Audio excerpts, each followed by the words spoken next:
Hello student, स्वागत है आपका हमारे यूट्यूब चैनल अभी रॉय पीसीएम क्लासेस में। स्टूडेंट आज फिर नई वीडियो के साथ आज जो हम पढ़ने वाले हैं 10th क्लास की साइंस और 10th क्लास की साइंस का जो चैप्टर नंबर 1 चल रहा है वो चैप्टर नंबर 1 का लेक्चर नंबर 9वां है।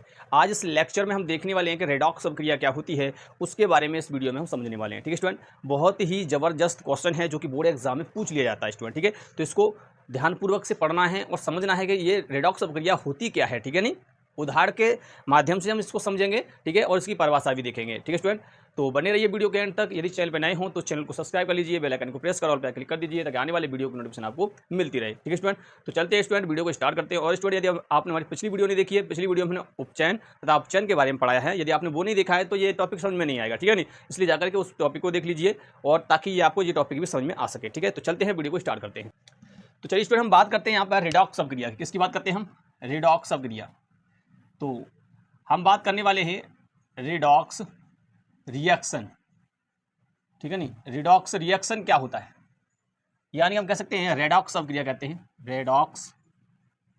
रेडॉक्स अभिक्रिया। रेडॉक्स अभिक्रिया क्या होती है स्टूडेंट? Redox reaction.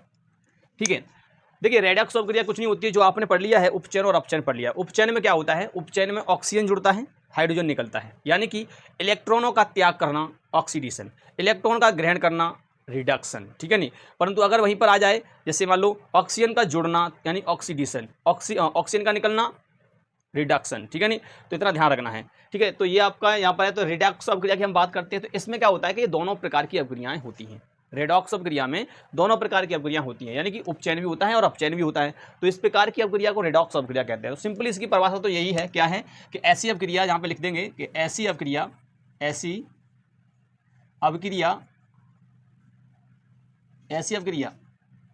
जिसमें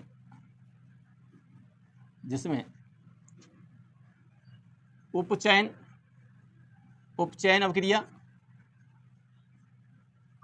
अभिक्रिया तथा अपचयन अभिक्रिया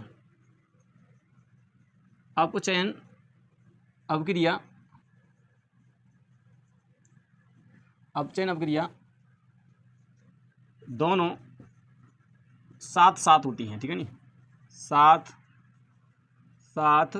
होती हैं। तो इस प्रकार की अभिक्रिया को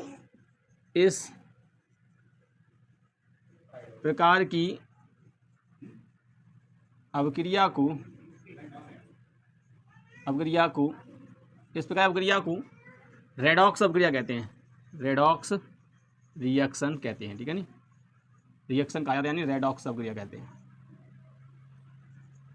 रेडॉक्स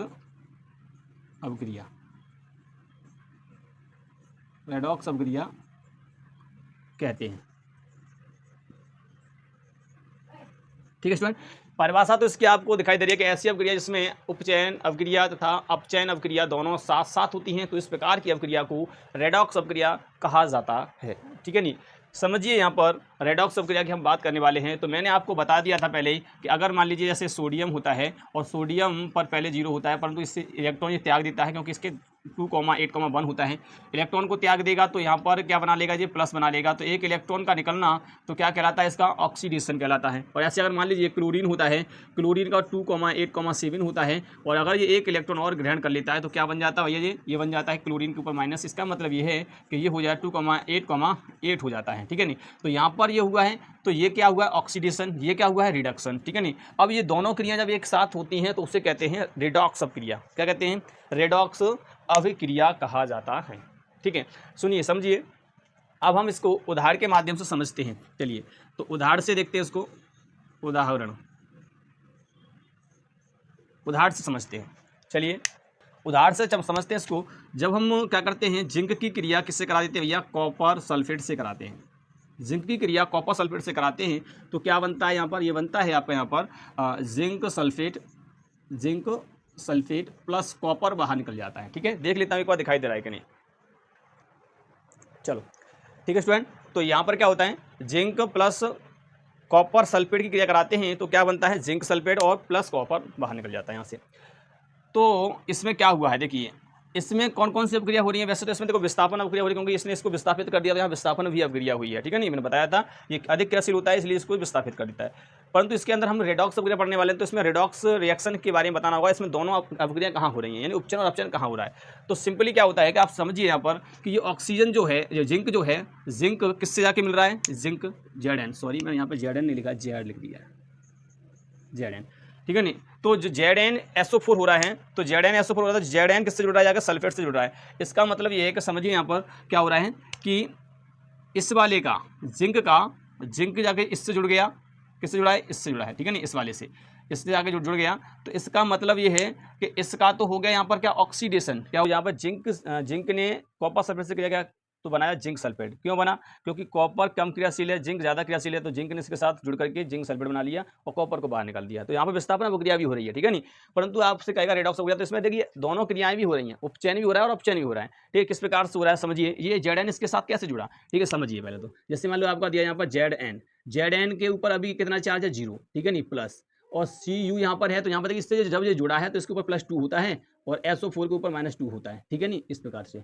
अब यहाँ पर देखिए, यहाँ पर जब Zn इसके साथ जुड़ा होगा तो इसका मतलब यह है कि यहाँ पर SO4 के ऊपर तो -2 होता है और इसके ऊपर इसने क्या किया होगा? 2 इलेक्ट्रॉनों को त्याग किया है, तब जाकर के इससे जुड़ा है, ठीक है नहीं, और प्लस Cu, और Cu यहाँ पर हुआ है, तो इसका मतलब यहाँ पर कितना है? 0।